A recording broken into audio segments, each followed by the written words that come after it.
Oke. Bismillahirrahmanirrahim. Assalamualaikum warahmatullahi wabarakatuh. Waalaikumsalam warahmatullahi Waalaikumsalam warahmatullahi wabarakatuh. Oke.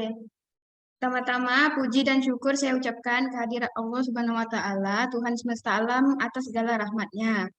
Tidak lupa saya tuturkan salawat serta salam kepada Nabi Muhammad SAW.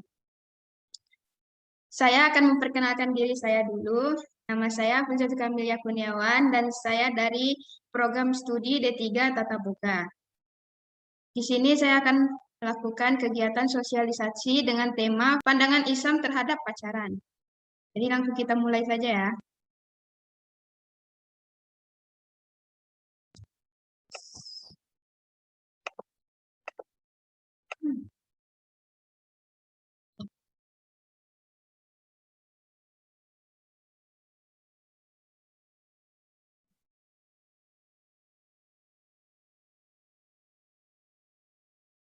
Pandangan Islam terhadap pacaran dan zina. Materi ini saya ambil karena ini sangat penting untuk kalangan anak muda zaman sekarang yang masih banyak berpacaran, melakukan pergaulan bebas, bahkan berzina juga sudah berani. Terutama bagi kaum wanita untuk tidak dengan mudahnya memberikan harga diri dan mahkota kita kepada kaum pria yang bukan mahramnya. Lalu, apa sih sebenarnya pacaran itu? Istilah pacaran berasal dari kata pacar yang dalam KBBI adalah lawan jenis yang tetap dan mempunyai hubungan berdasarkan cinta kasih. Istilah pacaran dalam bahasa Arab disebut tahabu. Tentu saja hal ini banyak dilakukan kepada pasangan yang bukan mahramnya. Dan pacaran sekarang ini banyak hanya karena sebagai pelampiasan nafsu birahi saja. Tentu saja pacaran berbeda dengan ta'aruf, karena tujuan ta'aruf adalah untuk saling mengenal satu sama lain, untuk menuju ikatan suci dan pernikahan, dan tidak sampai melakukan hal yang dilarang oleh agama seperti berzina. Sedangkan pergaulan bebas adalah tindakan atau sikap yang dilakukan oleh individu atau kelompok dengan tidak terkontrol dan tidak dibatasi oleh aturan-aturan hukum yang berlaku dalam masyarakat. Nah, sebenarnya pacaran itu merupakan bagian dari kultur Barat, sebab biasanya masyarakat Barat mensahkan adanya fase-fase hubungan heteroseksual dalam kehidupan manusia sebelum menikah seperti cinta muda, dating atau kencan, going steady atau pacaran, dan bertunangan. Tentu saja berzina di luar nikah sudah sangat lumrah di luar sana. Seperti hamil sebelum menikah, lalu kemudian baru melakukan pernikahan. Hal tersebut sudah sangat biasa dan tidak ada yang melarangnya. Bahkan hubungan sesama jenis juga sudah lumrah loh di sana. Ada beragam tujuan orang berpacaran. Ada yang sekedar untuk mencari teman bicara, atau lebih jauh untuk mencurahkan isi hati. Namun, ada juga yang menggunakan pacaran sebagai masa perkenalan dan penjajakan dalam menempuh jenjang pernikahan. Tapi banyak di antara pemuda dan pemudi yang lebih terdorong oleh rasa ketertarikan semata. Sebab dari kedewasaan usia, kemampuan finansial, dan persiapan lainnya dalam membentuk rumah tangga mereka sangat belum siap. Saat berpacaran, banyak hal-hal yang terjadi di luar dugaan. Bahkan beberapa penelitian menyebutkan bahwa aktivitas pacaran pada pelajar dan mahasiswa sekarang ini cenderung sampai level yang sangat jauh. Begitu pula dengan pergaulan bebas ini yang sangat sering dilakukan pada kalangan anak muda. Akibat dari lingkungannya dan biasa terjadi akibat permasalahan yang terjadi pada keluarga mereka yang mengakibatkan mereka menuju jalan yang salah untuk mencari kesenangan semata. Allah telah menjadikan rasa cinta dalam diri manusia baik pada laki-laki maupun perempuan. Dengan adanya rasa cinta, manusia dapat hidup berpasang-pasangan. Adanya pernikahan tentu harus didahului dengan rasa cinta. Dalam Islam, hanya hubungan suami istri sajalah yang memperbolehkan adanya kontak-kontak yang mengarah kepada sentuhan fisik dan lainnya. Nah, hukum pacaran dalam Islam, pacaran jelas tidak boleh jika di dalam Islam sebab sangat mendekatkan pada perbuatan zina. Seperti firman Allah, yaitu janganlah kamu mendekati zina. Sungguhnya zina itu adalah suatu perbuatan yang keji dan suatu jalan yang buruk. Islam menganjurkan bahwa saat seseorang sudah mampu untuk menikah, maka segeralah untuk melakukannya. Nabi Muhammad SAW bersabda, artinya, wahai para pemuda, siapa di antara kamu yang memiliki kemampuan, maka menikahlah. Karena sesungguhnya nikah itu dapat menahan atau memelihara pandangan dari maksiat dan menjaga kemaluan atau dari hubungan seksual yang diharamkan. Dan barang siapa yang belum mampu, hendaknya ia berpuasa karena itu menjadi pengendali baginya. Nah, pergaulan bebas, salah satu bentuk pergaulan bebas adalah perilaku zina yang dilarang agama. Dalam Islam, zina tergolong dosa besar yang memperoleh hukuman besar di dunia dan akhirat. Larangan mendekati zina ini tertuang dalam surah Al-Isra ayat 32 sebagai berikut. Dan janganlah kamu mendekati zina, sesungguhnya zina itu suatu perbuatan keji dan suatu jalan yang buruk. Perbuatan zina terbagi menjadi dua, yaitu pertama zina muhsan, yaitu zina yang dilakukan oleh orang yang sudah pernah menikah, baik itu masih dalam status perkawinannya atau sudah menjadi duda atau janda. Salah satu contoh tindakan zina muhsan adalah selingkuh. Kedua, zina gairu muhsan, yaitu zina yang dilakukan oleh orang yang masih lajang dan belum pernah menikah. Saking besarnya dosa zina ini, maka Rasulullah SAW, orang yang melakukan zina muhsan dihukum rajam, dilempari batu hingga meninggal. Sementara itu pelaku zina gairu muhsan akan dijambuk sebanyak 100 kali. Nah, pacaran menurut ulama, jika berpacaran berjalan dengan baik dan mulus, kemungkinan akan terjadi pernikahan. Maupun jika berjalan buruk, atau mungkin sudah bosan, atau terjadi perselingkuhan, maka hubungan itu pun akan putus. Maka dapatlah kita hitung berapa besar dosa zina yang terjadi selama 3 periode itu. Sudah sepantasnya lah jika seluruh ulama mengatakan pacaran adalah haram. Perbuatan ini tidak pernah ada pada zaman Nabi, tidak pernah pula diajarkan, bahkan sudah diharamkan sejak zaman Nabi. Lebih baik untuk menikah secepatnya jika sudah mapan. Cukup untuk menghidupi rumah tangga jika benar-benar yakin dengan perasaan cinta itu. Nah, lalu adakah pacaran yang baik dalam Islam? Ada dong, tentunya pacaran setelah menikah.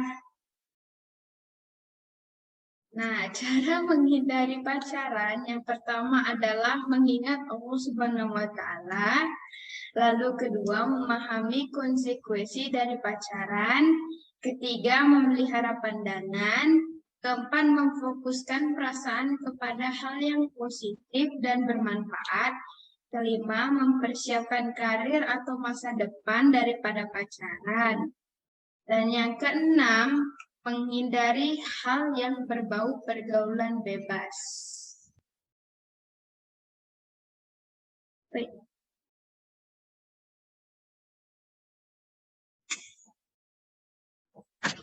Sebenarnya masa pacaran ini memang sangat lumrah di kalangan anak muda.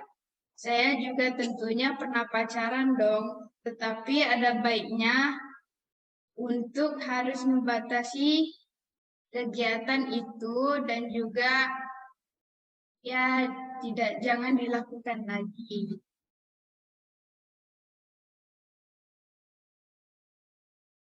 Baiklah, terima kasih presentasi dari saya. Jika ada yang bertanya, boleh silakan.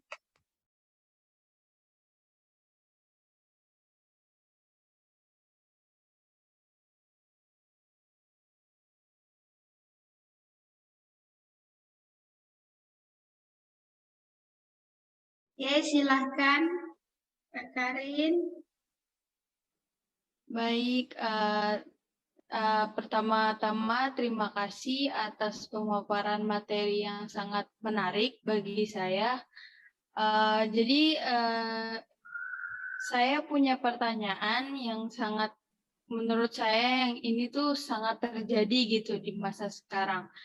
Jadi yang seperti kita ketahui bahwa dalam agama Islam itu ada larangan mengapa pacaran atau pergaulan bebas itu tidak boleh dilakukan kan? Lalu yang saya jadi pertanyaan itu adalah mengapa sih fenomena pacaran dan pergaulan bebas ini masih banyak ditemukan apalagi pada kalangan muda? Tak jarang pula ditemukan pada kalangan muda yang beragama Muslim gitu loh. Jadi pertanyaan saya, apakah mungkin mereka kurang dalam didikan agamanya atau adakah faktor-faktor misal apakah didikan orang tua yang kurang atau ada hal yang lain? Sekiranya itu saja, terima kasih. Oke, kalau menurut saya sih, memang saat ini wanita muslimah itu masih banyak yang berpacaran ya. Dan tentunya hal yang pertama itu karena kurangnya diri mereka dekat kepada Allah. Jadi mereka tuh ngerasa kayak nggak takut gitu loh kalau misalnya nanti dihukumannya gimana. Terus juga kebanyakan dari mereka itu pingin berpacaran tuh karena untuk kesenangan aja. Biasanya untuk iseng-iseng aja gitu kan. Karena istilah itu, maka dari istilah tak kenal maka tak sayang. Nah, akhirnya malah berlanjut ke hubungan yang lebih parah lagi. Soalnya banyak banget tuh yang kayak gitu. Kalau diungkit sih ada teman saya yang seperti itu juga. Sudah dibilangin nikah pacaran tuh Gak boleh loh, tapi masih dilakuin sama dia hanya karena ya hawa nafsu dia untuk ngelakuin hal itu. Udah disakitin berkali-kali juga udah jerak-jerak udah gitu lah. Oke, apa sudah paham? Jelas, terima kasih. Oke. Nah, lalu gimana sih kira-kira kalau misalnya kita tuh pacarannya secara online, apakah dibolehin atau tidak ya? Jadi, kalaupun pacaran secara online, gimana pun tetap ada namanya hubungan antara perempuan dan laki-laki yang bukan mahramnya. Nah, seorang laki-laki tidak boleh berhubungan dengan wanita lain yang bukan istri atau mahramnya kecuali ada keperluan penting atau untuk sebuah proses pernikahan. Hubungan dalam bentuk berbicara atau bertemu dalam konteks adanya keperluan, sekalipun ada batasannya. Jadi pacaran lewat dunia maya tetap saja tidak diperkenankan. Karena jika hendak menikah, proseslah pernikahan dengan cara yang baik dan efektif. Kita bisa mengenali calon kita dengan baik hingga akhirnya kita bisa memutuskan pernikahan.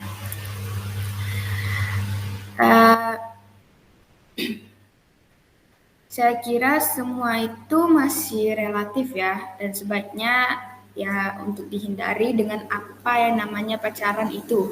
Bagaimanapun jenisnya, bagaimanapun caranya, tetap saja namanya pacaran, ya pacaran. Yaitu hubungan antara laki-laki dan perempuan dalam perasaan. Ya, mengikat perasaan gitu ya. Nah, jadi lakukanlah proses pernikahan yang baik dan hasilnya kalian pasti akan mendapatkan calon yang baik juga. Berikutnya adalah kalaupun harus bertemu, maka bertemunya tidak berdua-duaan, tetapi didampingi orang lain, misalnya sama teman gitu. Jadi kayak ada yang menyelisihkannya ya.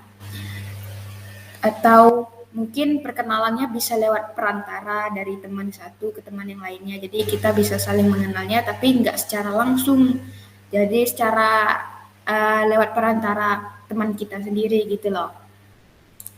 Terus kita juga harus mengenali orang-orang yang akan kita dekati itu, apakah dia benar-benar baik, apakah dia jujur, apakah silsilahnya bagus, keluarganya bagaimana, keturunannya bagaimana, ya pokoknya itu juga sebenarnya penting ya, karena pernikahan itu bukan hal yang mudah untuk dilaksanakan.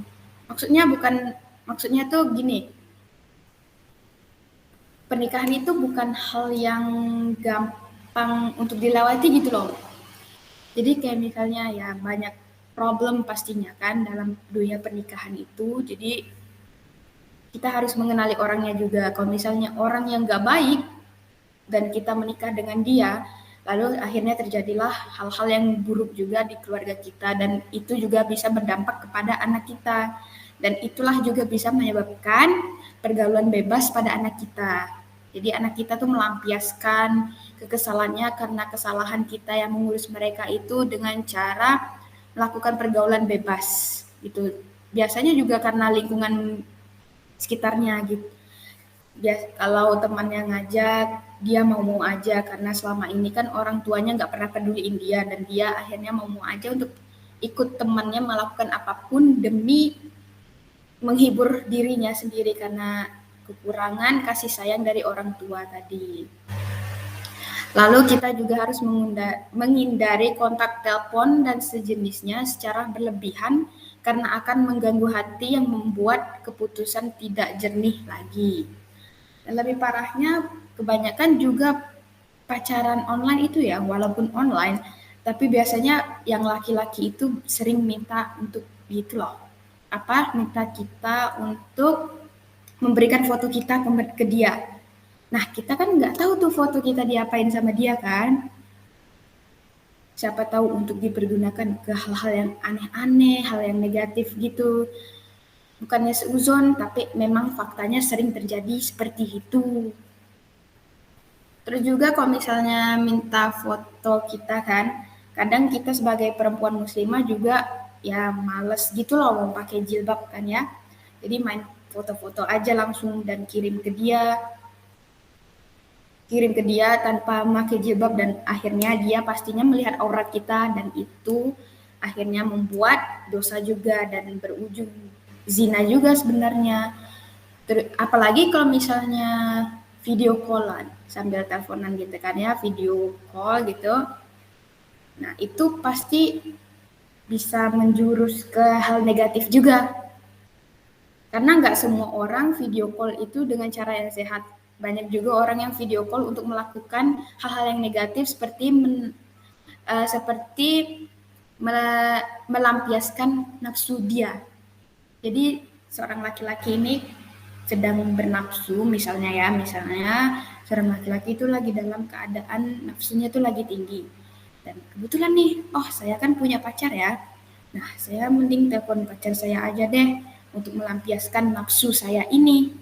Akhirnya dia pun telepon pacarnya dan jika kalau pacarnya mau, ya terjadilah hal-hal negatif. Dan kebanyakan itu ya dan ya kebanyakan orang yang pacaran itu karena kurangnya pendekatan diri mereka ke Allah Subhanahu wa taala. Kurangnya pendidikan agama dalam hidup mereka juga bisa terjadi itu. Dan kurangnya didikan dari orang tua juga bisa. Begitulah. Oke, selanjutnya saya ingin menyampaikan beberapa pesan. Walaupun hati manusia itu memang gampang berubah-ubah, tapi jika telah dilandasi oleh niat dan melakukannya demi kebaikan, pasti akan dilancarkan oleh Allah Subhanahu wa taala. Biasanya, dosa dari anak-anak yang berpacaran dan berzina akan sampai ke orang tuanya juga. Nah, terutama untuk anak perempuan, yang pasti dosanya juga akan bisa sampai ke ayahnya. Jika kalian melakukan hal tersebut, apa kalian tidak kasihan dengan orang tua kalian? Bahkan jika orang tua kalian sudah tiada, dosa itu akan tetap terus mengalir ke mereka. Jadi sebisa mungkin untuk tidak melakukan pacaran dan melakukan pergaulan bebas karena akan terkena diri sendiri dan juga orang lain. Jadi kalau misalnya kalian sudah berniat dari awal dan niat itu baik, pasti akan dilancarkan oleh Allah kok, tenang saja. Pasti akan terus berlanjut dan fokus untuk diri sendiri, mencapai masa depan, dan ya, begitulah.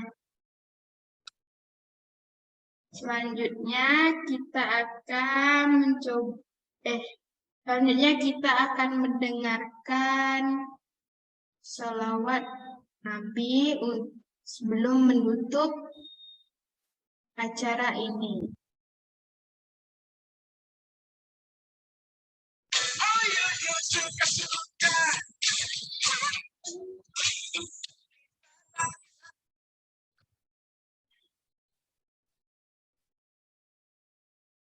Sudah terdengar?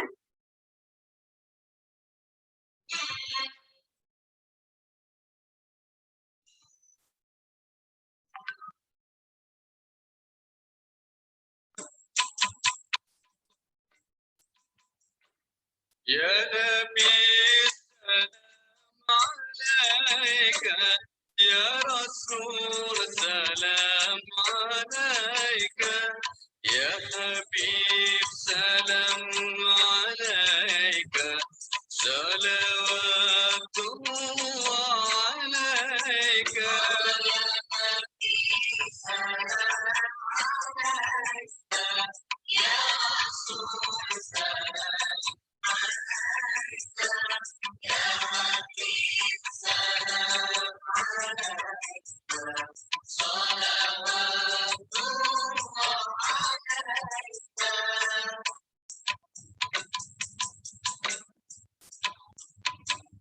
أشرق البدر علينا واختفت منه البدور مثل مثل حسنك ما رأينا قد يا وجه السرور يا نبي سلام عليك يا رسول سلام يا حبيب سلام عليك صلوات الله عليك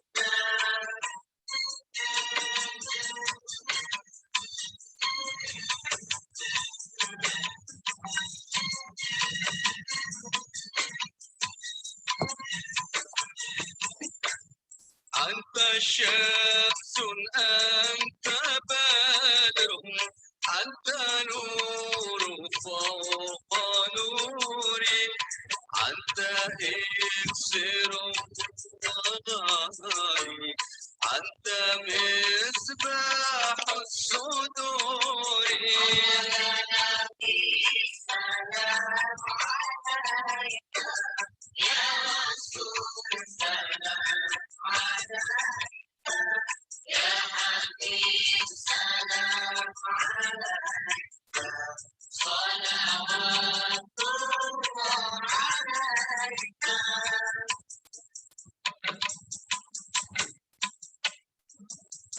يا حبيبي يا محمد يا عروس الخافقين يا معيد يا ممكن يا إمام القبلتين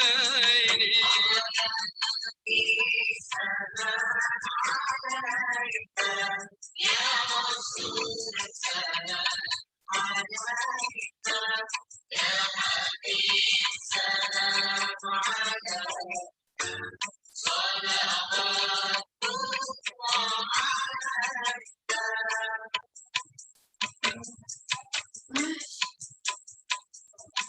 من رأى وجهك يا سعد يا كريم الوالدين حوضك الصافي المبرد وردنا يوم النشور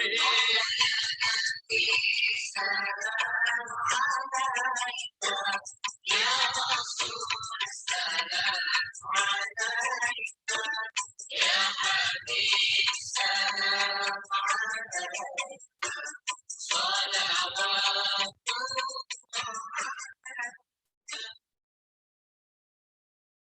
Oke, sekian kegiatan sosialisasi dari saya.